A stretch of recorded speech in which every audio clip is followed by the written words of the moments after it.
What's going on, everybody, and welcome to another episode of Behind the Revenue. I've got my good buddy Aleric from Ad Outreach. You've probably seen his face plastered all over the ad networks. He's been following you around, and now he's finally here live in person. Aleric, I know a lot about you, but for the people who don't, if you don't mind, just give some quick context. Who are you? What do you do? All that good stuff surrounding. Awesome. Thank you so much for having me on. I'm so excited. So, of course, I help businesses use YouTube ads to get consistent leads and sales and grow. I also, go in and train businesses on that, run ads for certain clients. And then we also have a software that I developed as well, keyword search, that does AI ad targeting for YouTube and Google ads. And yeah, that's the big thing that we do. I've been on YouTube for 15 years. Started out with a channel, built it up to about 500,000 subscribers. Then about 8 years ago, I went into the ad side of things and haven't looked back since. Love it, man. And so right now, where does like the primary, because you do a lot, right? You have the software, you have the agency, you do the coaching, right? Where would you say that a biggest portion of either revenue, sales, like where's like the biggest piece of the puzzle in all of this for you? That's a really great question. And honestly, it probably surprises people in that it's actually on the coaching and training side.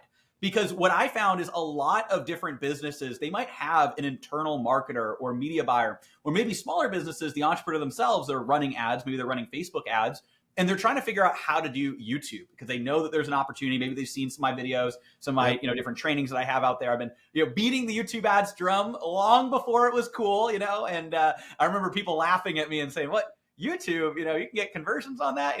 People just thought it was branding back in the day when I had gotten started. And so now, people have come around to it, which is really amazing.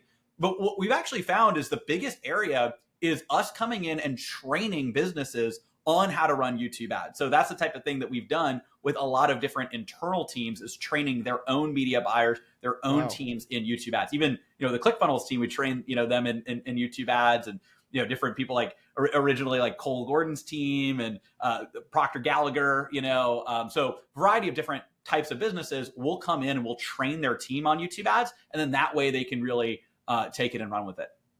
Dude, so the first question that I want to ask you, and once again, selfish question, I need to know this for my own business, DashClicks. I haven't been able to crack the YouTube code. I'll be honest, hands up. Okay, I'm guilty as charged. I live on Facebook and Instagram. That's kind of where we run all of our ads, right?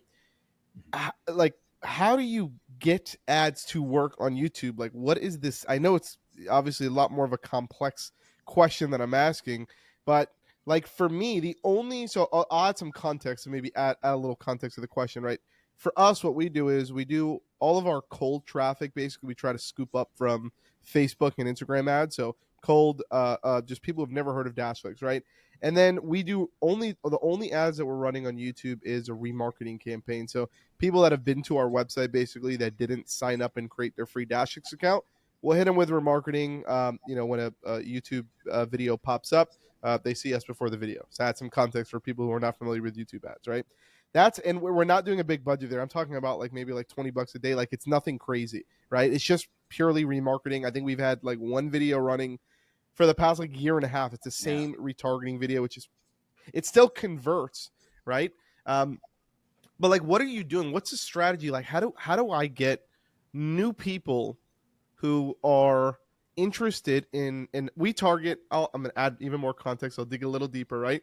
Mm-hmm. We target marketing agencies, right? So DashClicks is a software platform and white label fulfillment center for marketing agencies. That's what we do. 100% of our audience is marketing agencies.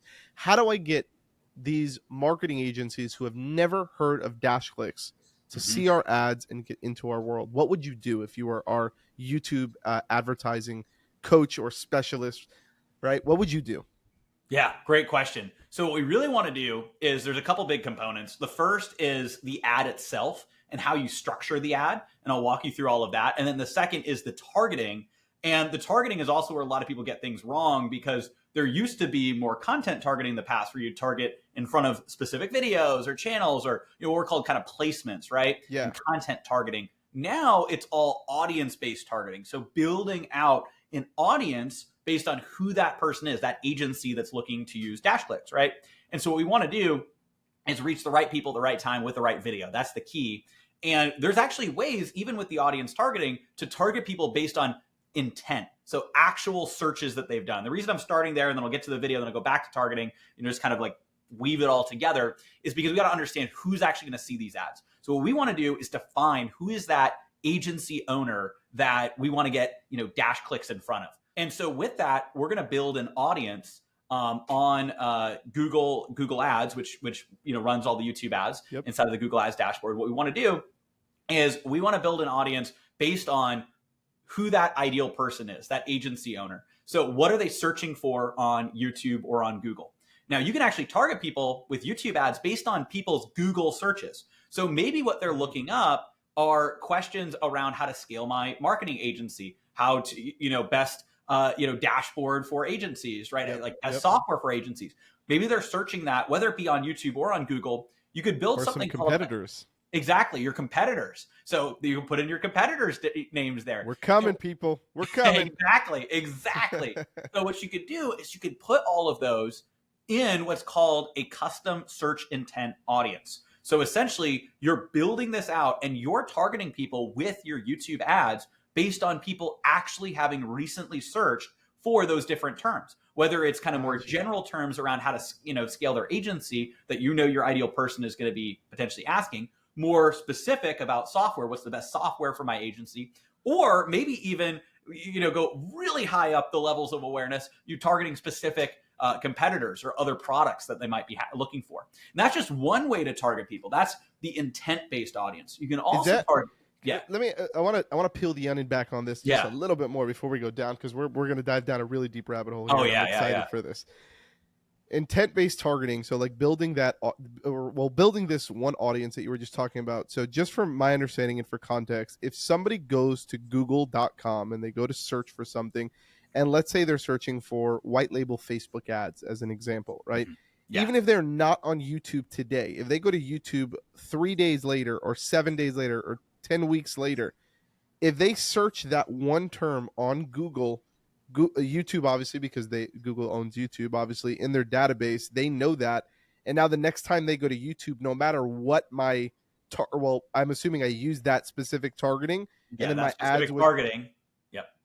That audience. And then you'll reach them. Now, target that audience. Google won't tell you how long the time frame is from them making that search to seeing the ad, other than the fact that it's within a recent time frame. So the 10 weeks for that particular type of targeting, that may not be the case, but a day later, an hour later, a week later, that's the type of thing. So if somebody is recently, whatever recently kind of technically means, there's some things Google will tell you, there's other things that they don't, but they've recently made a search on Google or YouTube for that term, right? So they're looking that up.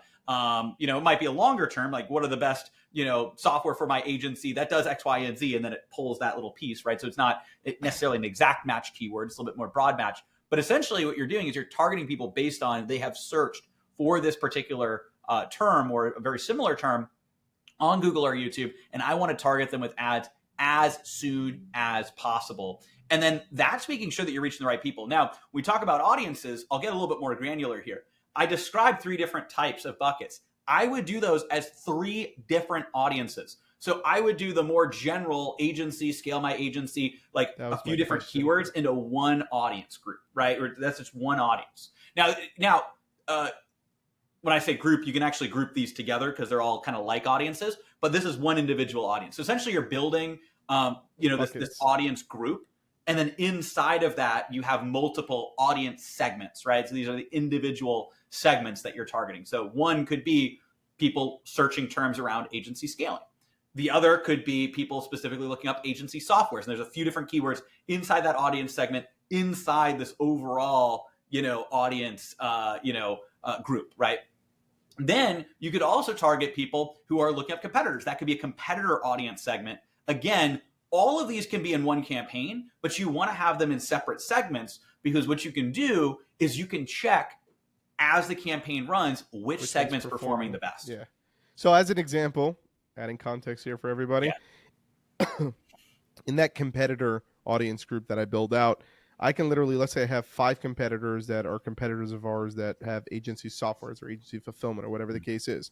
When I'm running ads, I can look into my performance reports and basically see, oh my God, this specific competitor is getting us the most clicks or the best CTR or conversions or anything like that. It's kind of like when you're in Facebook's. I'm thinking about this as like ad sets. Is that kind of how it is in? So there's a yes and a no to that. So the yes is you can see which of these different segments is performing the best. You're not necessarily going to see inside each keyword. So that's why once you figure out what segment's working best, the next thing we do is single keyword audiences. So what we would do is we would create another campaign. And this is like, by the way, more in the weeds than I usually get. But I know you started off. Before we started recording, I'm a nerd marketer, like, saying, let's dive in. Let's like get nerdy on it, which I love. Yeah. So essentially what we want to do is once we find, let's say we launch these 3, and it wouldn't be a shock to say, okay, wait a second, this competitor's one is performing really, really well. Well, let's go and let's launch another campaign, and take all the individual keywords inside that competitor's audience and do what are called single keyword audience segments. We can take, let's say there's 5 competitors, and they start all together in one audience because we want to see which audience is going to work best, right?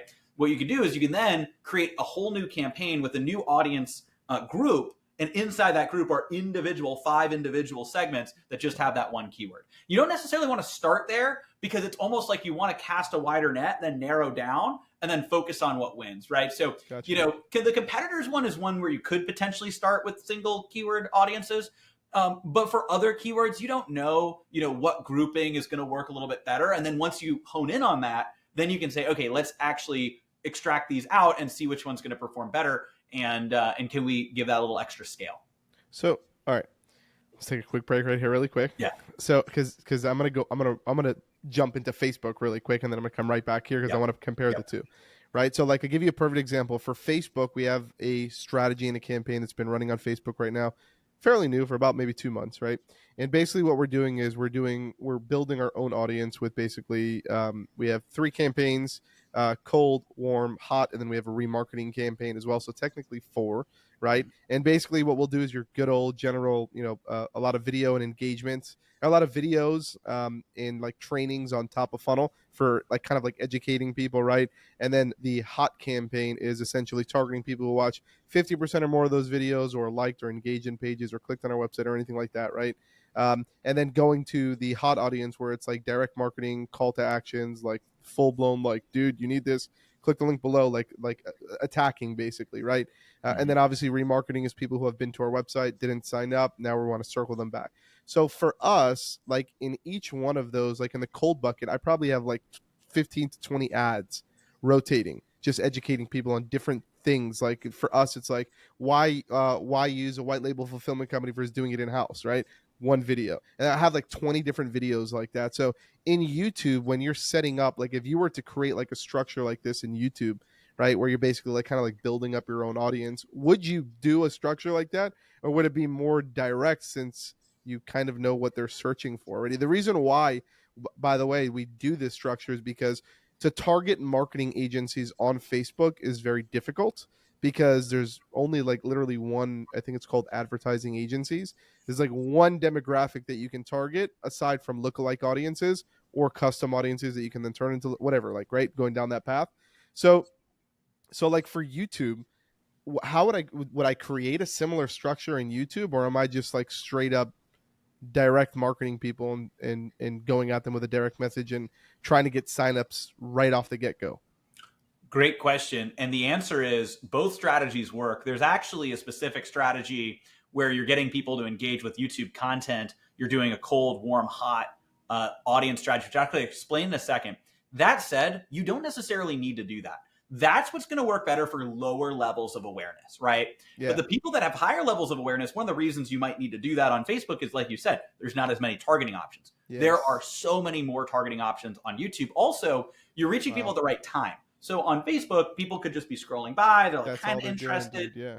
On YouTube, they're watching videos. If you can target people that recently searched for how to scale or grow their agency, or specifically for your competitors, then you're reaching them at the right time.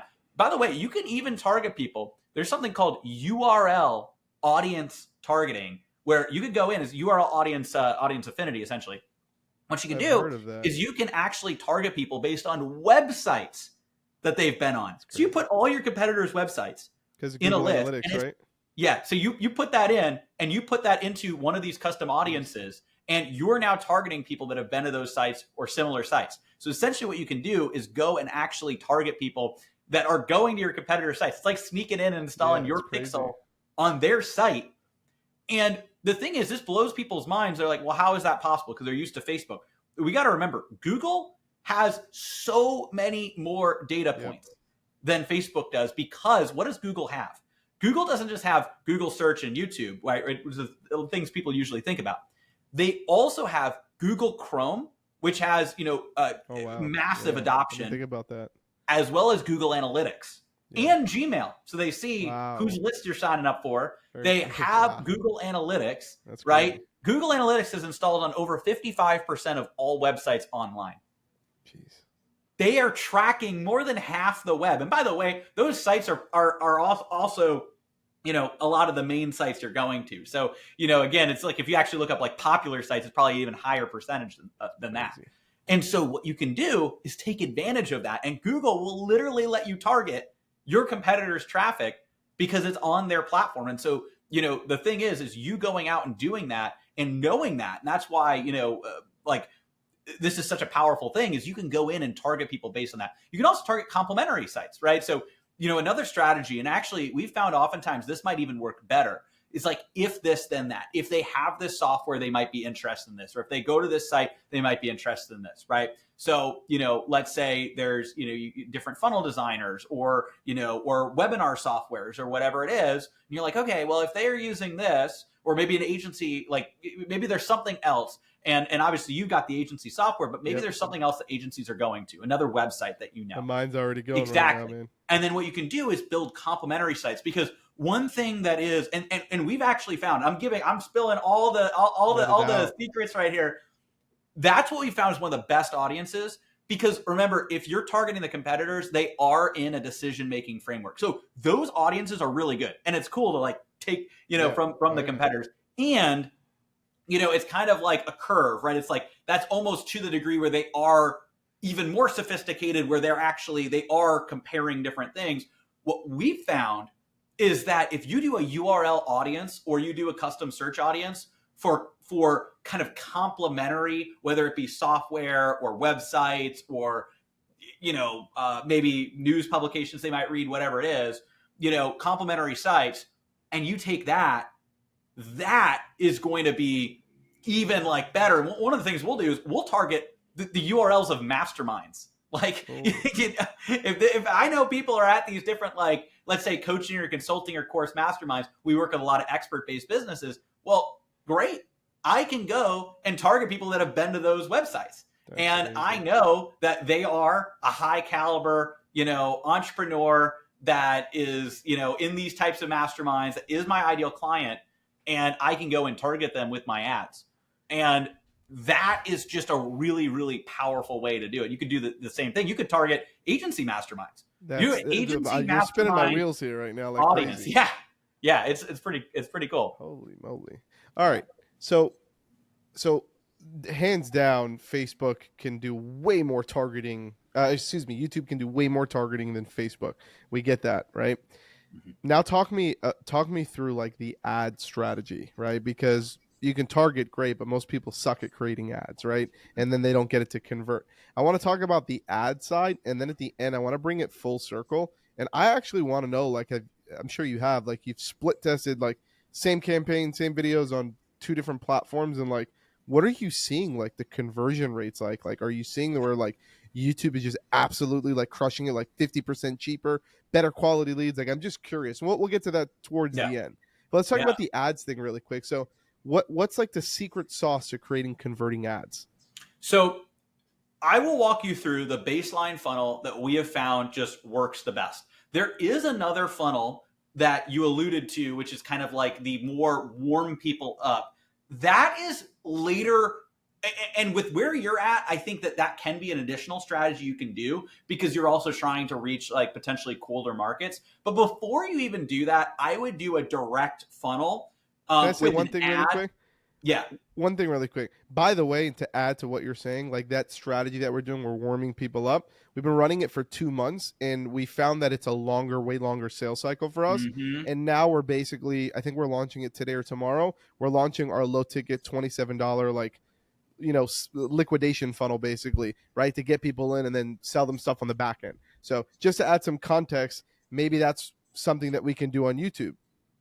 Yeah, and that's one possibility there too. I will walk you through. So we have some people that do sell, low ticket products on the front end, and we had a funnel that we really ramped up ourselves. We got many clients that do that. We got clients that run like every type of funnel. I will say that there's a proven funnel that it's like, this is the tried and true. This is the first thing that we'll recommend on YouTube is you go from the YouTube ad, and I'll walk you through the components of a winning YouTube ad script in a second. And you're obviously targeting that in front of the right people. We talked about, what they're searching for, websites that they're going on, things like that. And I'll also touch on my software too, because that also kind of helps find like some of those things. But basically, you're taking that ad. We'll get into the ad. We'll explain a little bit more on the targeting in a second.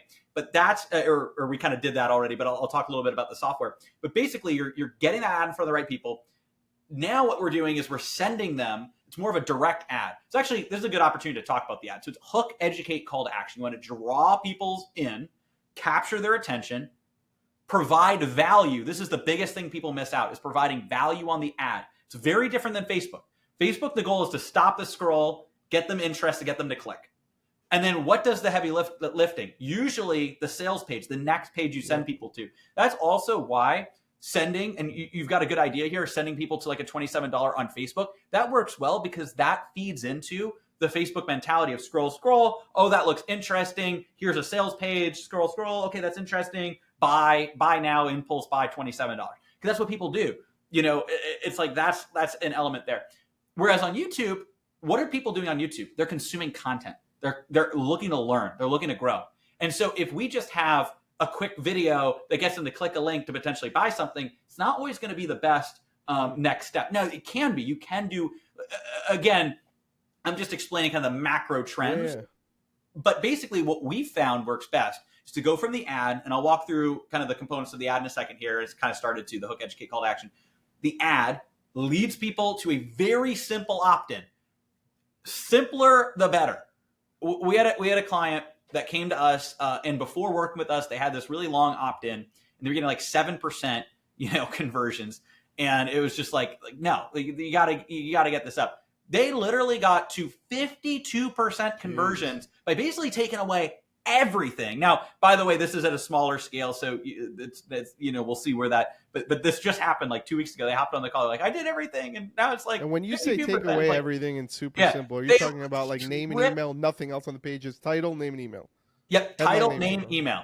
And then if you're a little bit more sophisticated, phone number as well. If you have a sales team to call people, that will technically reduce the conversion rate, but it'll drive up the quality, and it'll also 100%. Give you a lot more opportunity to reach out to people. So exactly, it's just the headline, name, email, and phone number if you want, and then the submit button. And so it's the simpler, the better, and that's what's going to get people to convert. And so then that goes into an immediate access. We call it a video conversion training. Now, it's like a VSL, but it's a cross between a VSL and a YouTube video. It's like the hybrid.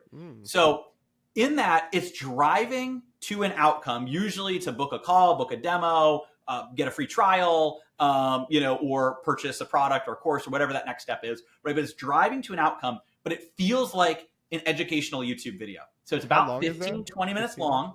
Yeah, 15, 20 minutes. Like a little mini webinar.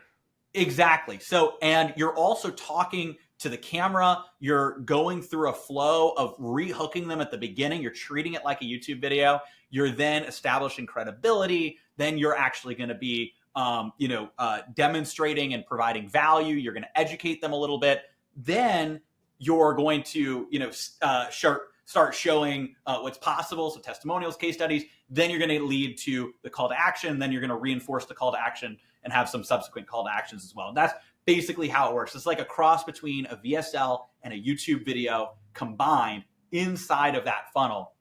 And so that's what people are opting into. And then underneath, you have a little pop-up button that comes at the time when you mention it in the video that pops up to book a call, book a demo, start a free trial, whatever that next step is.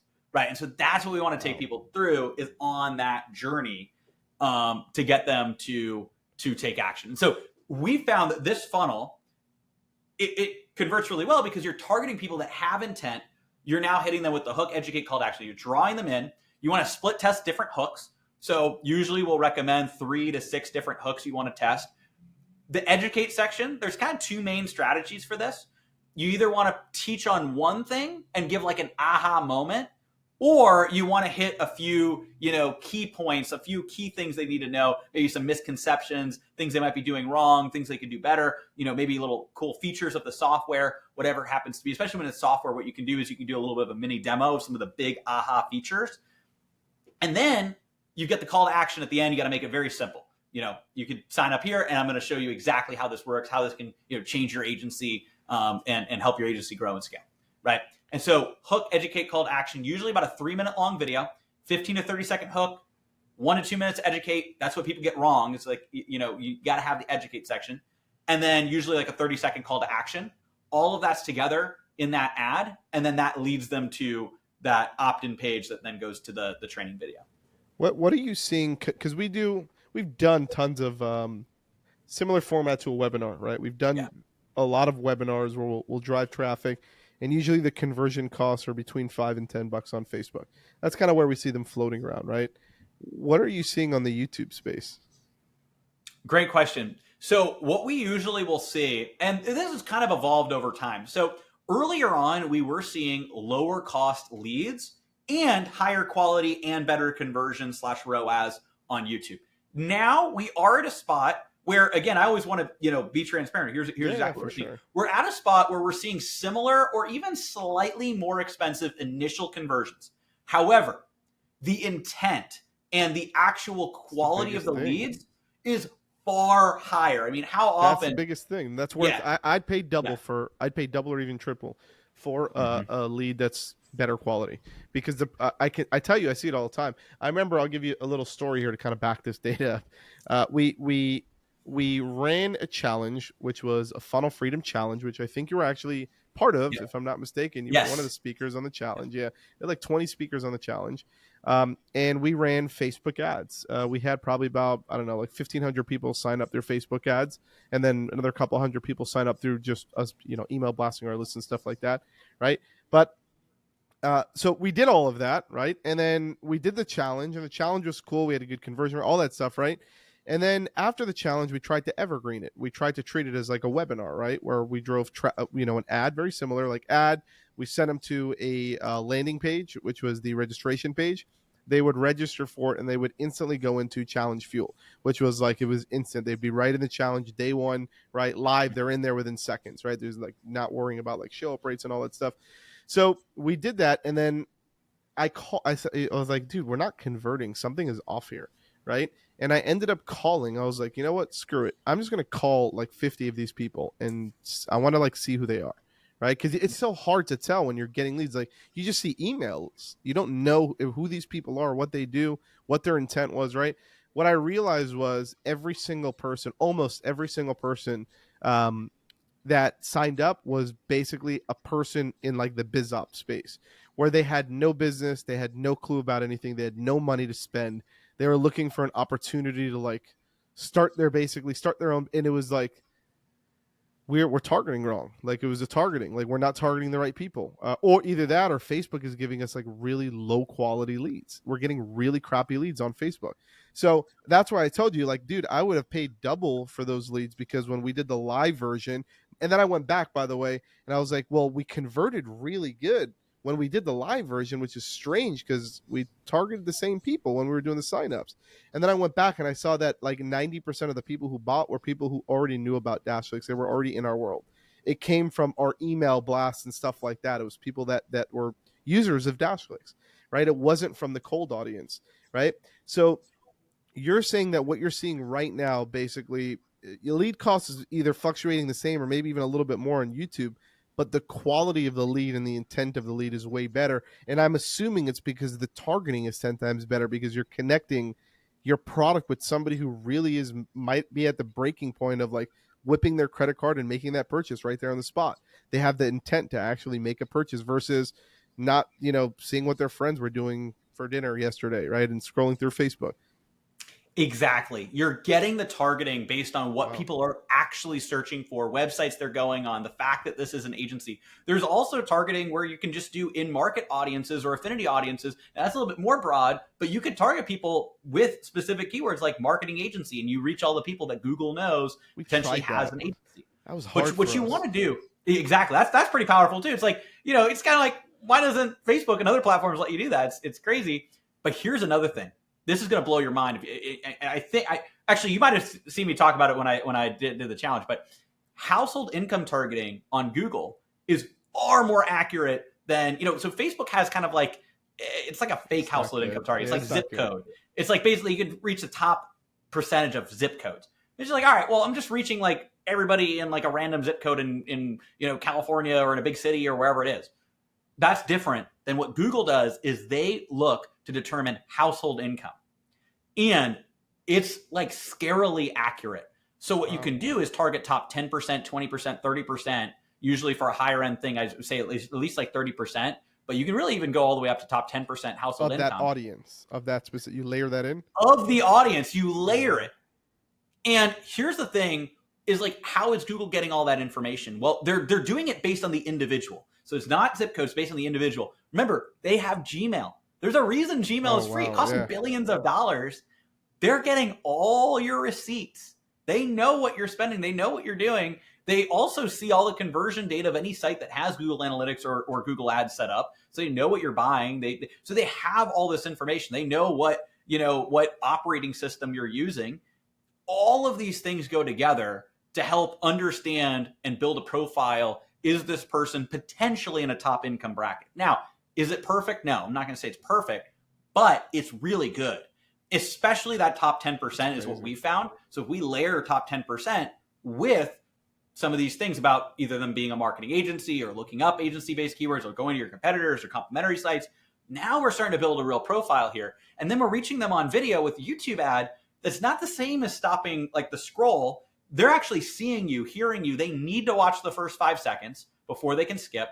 Then they make a determination if they want to keep watching. By the way, if they skip, it's teaching the algorithm who's not interested, so it can find more people that are interested. You don't pay if they skip, right? If they skip, exactly. So I think it's 30 seconds. It's a little bit, yeah. So I will say that used to be the case. It's still kind of, but it's a little bit different now. So now it's either 10 or 30 seconds. It depends on the type. Like there's other factors involved. So for a long time that was the case, especially when it was content targeting. But just to clarify, now it's kind of more of a blend, just as Google has kind of shifted things over time. So just to clarify, that said, it is taking into account who is skipping and who's watching. And so it can actually go and target and reach more of those people that are actually watching and driving them, and of course, driving them to take action. And then you can set up a complex, retargeting apparatus on the back end to retarget people. So that's the main funnel. I'll really quickly touch on the other funnel. So you can do something similar to what you're talking about on Facebook. The YouTube equivalent is with in-feed, formerly known as discovery ads. They used to be called discovery ads. Now they're called in-feed ads on YouTube. But essentially what these ads are is they're ads that appear in search results or as a suggested video on YouTube. You've probably seen them. Yeah. It's very different than the ads that appear in front of other videos. That's what we've been talking about this whole time. Ad pops up, 5 seconds to skip. People watch it. They click a link. They go take action. These in-feed ads are a fraction of the cost. So the cost per view oftentimes is a fifth or a tenth the cost. By the way, you can still target top income brackets on this. So imagine targeting marketing agency, top income bracket with these in-feed ads. And now you can take a video. You know what actually works great? Podcasts. So you could take podcasts just like this, or you being on a podcast, or even just a long form kind of demo. And you can capture, and you have like a title that appeals to agencies, a thumbnail that appeals to agencies. You're targeting agencies, you're targeting top 10% bracket. And then you're going and running these as an in-feed ad. So it appears in search results. Maybe they're looking up like agency podcast or whatever, or it appears as a suggested video. Maybe they're watching another podcast. You can pop up a suggested video and they click it. And instead of going to your site, they go to the YouTube watch page. It simulates them naturally watching your video.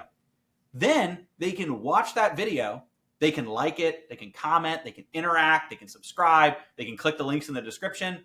But now you're growing people that way, and then you can target anybody that watches your videos. Or let's say you don't want to just target anybody who watched.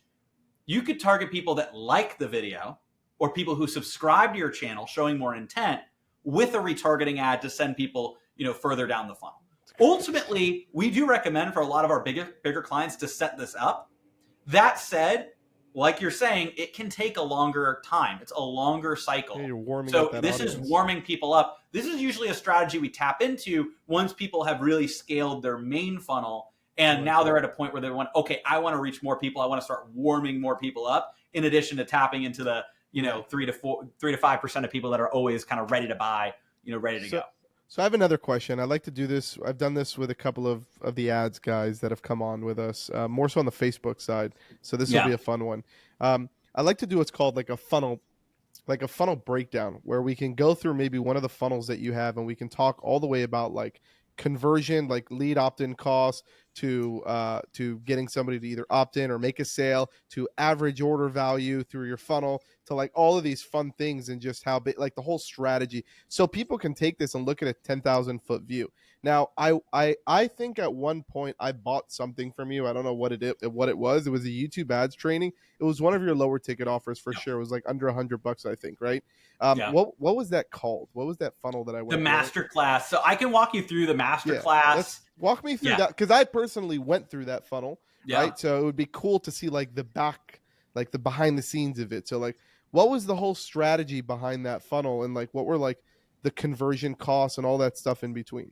Yeah. So I'll walk you through all of that. And we also have our, video conversion training, kind of like the VSL style funnel that we run as well. We also have a PDF funnel that's doing pretty well. It's actually, I call it Trojan Horse PDF, because they opt in for the PDF, and then they see the video on the back end, and that drives to calls. So just to clarify, that is what we run a lot of right now. But the masterclass, we really ramped that up. And that was more like about a year to 2 years ago. That was our top funnel. Right now, it fluctuates. We had a webinar top funnel. We had that as a top funnel. We have VSL top funnel. Now, actually, it's like what's old is new again. The PDF kind of Trojan Horse is one of our top funnels.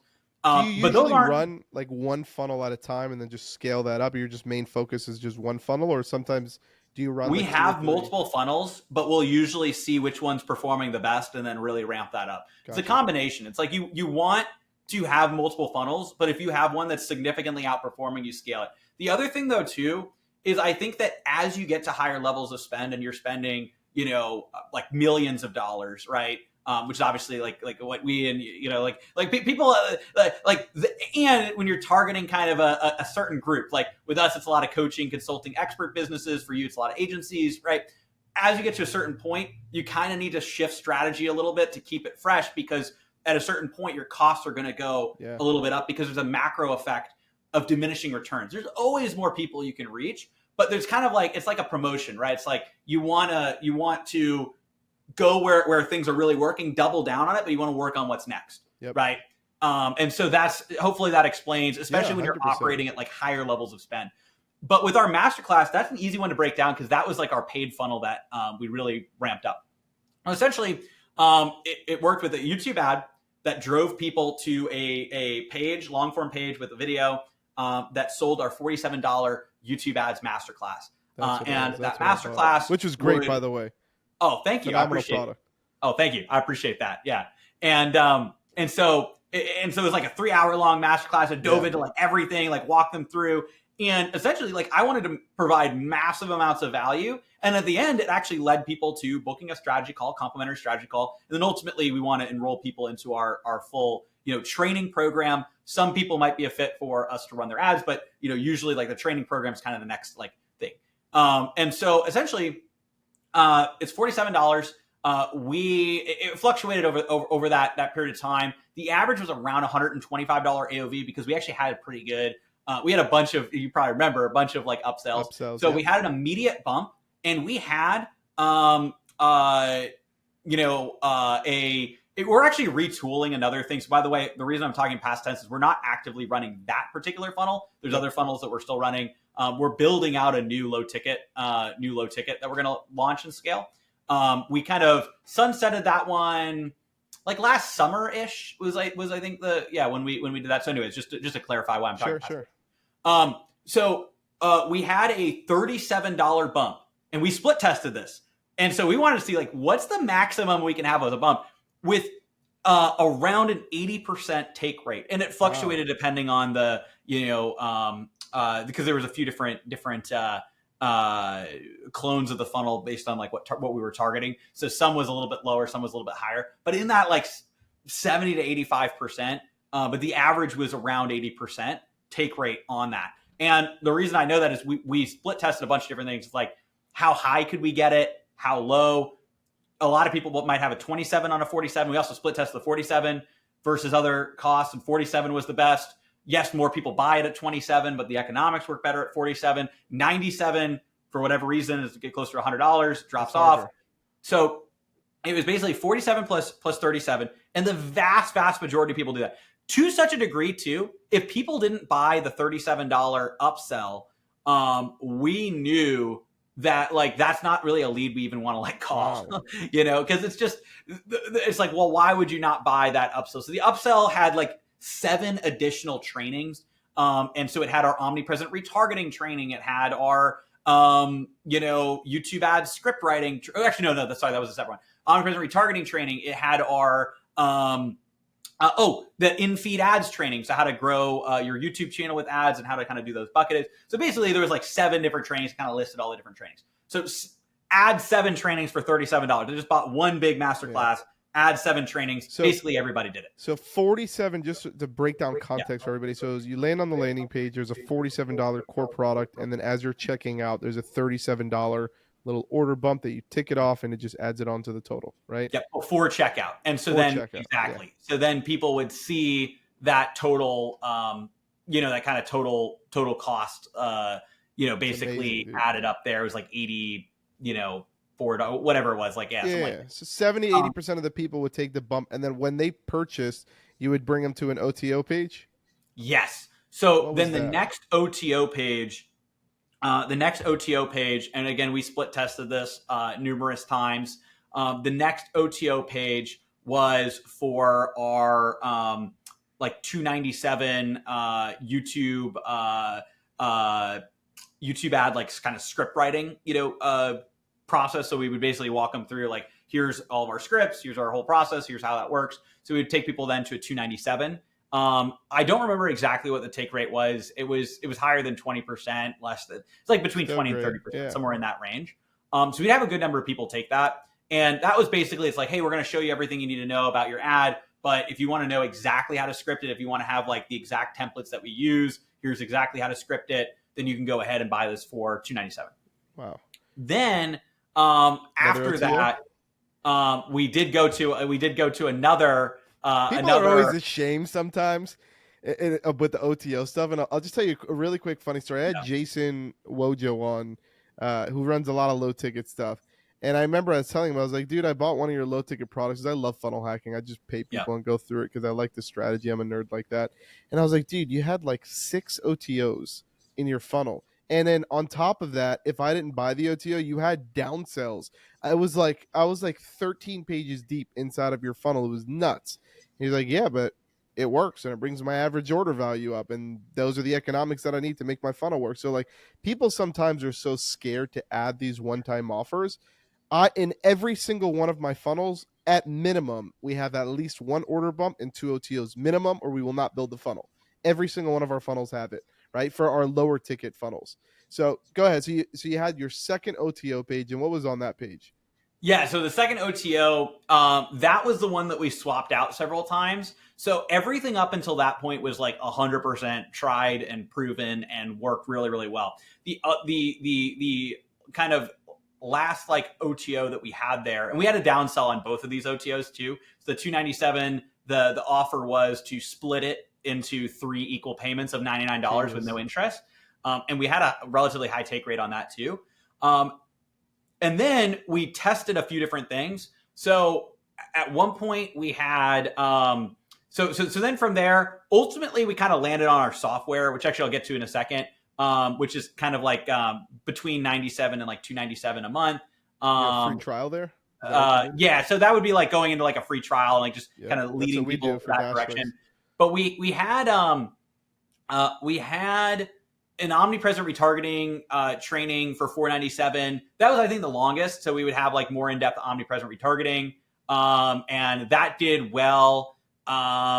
It was also, I think that was like, so with that, it did well, but the take rate wasn't quite as there. We also had like a $997 for just a full like, YouTube ads kind of beginner course that had a higher take rate and had a higher AOV, but it cannibalized kind of back The whole end high ticket like, offer, yeah. exactly. So you want to bring people into the high ticket offer, even though, obviously there's more, it's less helping you, all that stuff. So ultimately, the omnipresent retargeting one was one we had for a while. And then we also had, just kind of directing people over to the software. And then at one point, actually what we did right at the end, because then we just started directing people to software inside of the training. What we did towards the end was we would just have people go directly to book a call, which actually honestly was the best. It's not going to have the highest like AOV, but it was the best in turning into, I mean, technically AOV with the back end, right? But like, like in terms of the low ticket sale, potentially takes away from that, but it drives more in the back end sales. So ultimately, that last piece we split tested, and it just depends on what the goal is: maximizing AOV or driving more high ticket sales. For us, it was more high ticket sales. And your AOV on this whole funnel, just you said it was $120. Was that what you said? Yeah, it was like $125, kind of blended over time. Yeah. So it fluctuated between $100 and $150. And 125 was the baseline KPI that we did. And then typically, so obviously, like a lot of these types of funnels, early on, we were making money on the front end with that, which is great. So early on, we were doing that. Then we were running at break even. And then when we really started to blitz, we scaled past break even, and our kind of break point where we kind of like would not scale beyond was basically kind of spending. And again, this is breaking out all the numbers. I love spending about $250 to get the 125. That was our maximum allowable. So you're when we like 55, really blitzed 50%. up. And at that point, we were selling, like 1,000 units like a month at that like at its peak scale. We crossed over 1,000. We never got to 2,000 units on that one, but we crossed over like 1,000 units. At that, hey, we're willing to spend double what we're making here because we're going to make far more on the. Yeah, you already knew that it was working on the back end. Exactly. So, a couple more questions. So let's go back to when, let's say you were scaling it, right? And even at the $250 the way that I look at it is to acquire a new client, right? And then sell them stuff on the back end. How much were you spending per day at like kind of like peak scale? Oh, actually, let me rephrase that question. What do you usually start when you have a funnel that you're launching? How much do you start spending, and then what did you actually scale it up to on a daily basis in ad spend? Yeah. So normally what I recommend, and it's going to depend, but typically I would say my favorite to start would be, but again, this is going to depend on the people. So if you're like, if you just starting to go into YouTube, the absolute minimum would be $25 per day per campaign, at least 2 campaigns. So you always want to be able to split test. Yeah. So I tell people it's like, you got to be willing to at least put in $50 a day to dive into YouTube, just because $25 underneath that, you're just not going to get the level of like optimization that you want to get a few leads. You optimize for leads on the front end, then you start optimizing for back end stuff. By the way, on a funnel like this, that's like sale based, you're going to need to spend more. So I'll get more to that. More than that, yeah. What do you start with? So, and this is like more for the classic funnel that's driving like more to like a training and to that. Typically, we'll like to, with the classic funnel, start with like $200 per day, $50 per day per campaign, right? Gotcha. So essentially, you'd run $50 per day per campaign on a traditional like kind of VSL style funnel. So it's about $200 per day. So that's typically where we like to start a lot of our clients around there. When you're running this type of funnel, you need to make sure that you can get at least one conversion from those ads. So in terms of that, we scaled pretty quickly. So I don't remember exactly where we started, but those campaigns, we'd always spend at least $100 per campaign.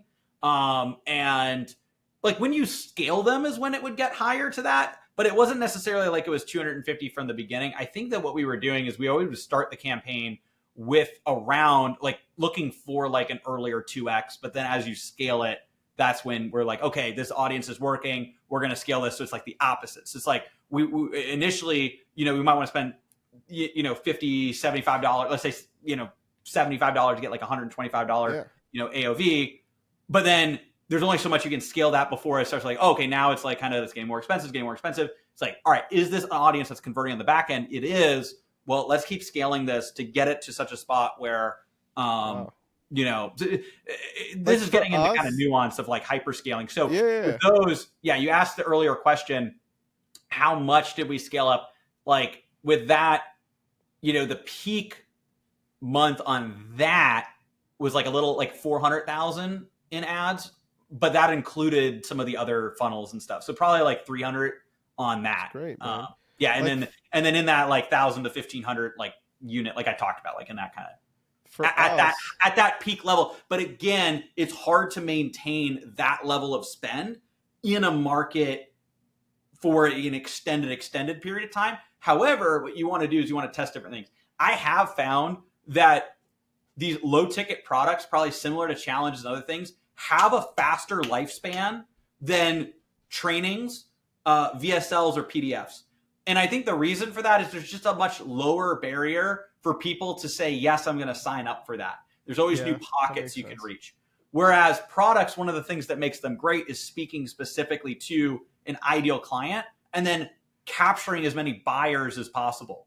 But it really is tapping into the market that's primed right now versus if that's like the extreme of product awareness, you work your way backwards. It's like in the middle is like these trainings. People are like want to learn, and then you could take them to a call to become a client. And then at the very like kind of like cold, like low levels of awareness, that's where, you have kind of the YouTube funnel. You're getting them to watch the content, then you're getting them to convert and go from there. Yeah, dude, for us, like all I'm trying to do, especially with this new low ticket funnel that we ran this low ticket funnel before. We're actually bringing it back. We ran it like 2 years ago. I don't even want to make any money on the funnel. I just want to break even. Like that's my goal, because at the end I want to get a software subscriber, because we're giving them a 30-day free trial to our software, which is included in that low ticket purchase. So if they continue, hopefully they'll pay us $99 a month after that for hopefully however long. Right. So that's like my goal for this whole thing. So even if I spend $400K, like if I can get back my $400K or even get back, I'll be honest with you, $200K, which is like what you said that you were doing at one point. Like I know that the back end for me, I'm going to make it up in software sales and education. So one thing we didn't touch out, and then we'll close out the call here because I know we're running out of time. So you went through your whole funnel, your back end process. So like you were spending $400K a month, right? And you were at that point, probably at that scale, it was costing you about $250 to get $125, whatever, $50 sale through your funnel. So you were liquidating half back basically to get this new lead on the back end that we would call, right?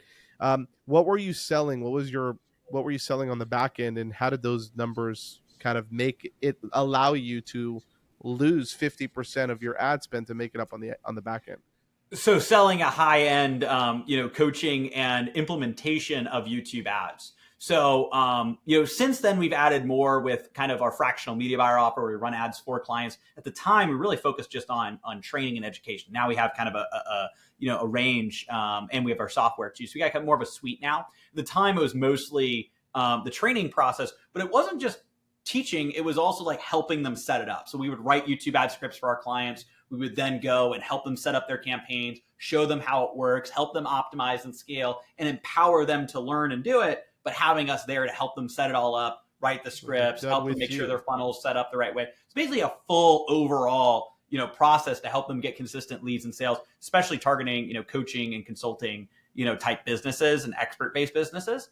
And, on the back end, again, like it varied, packages ranging at that time, from 10,000, like 100,000. It just depended on the size of the business. Yeah. And so you could tell like with things like that, and obviously the majority is on the lower end of that, but, in terms of the sales, but similar to AOV and your OTOs, like you're going to get the people that are bigger clients and spend more.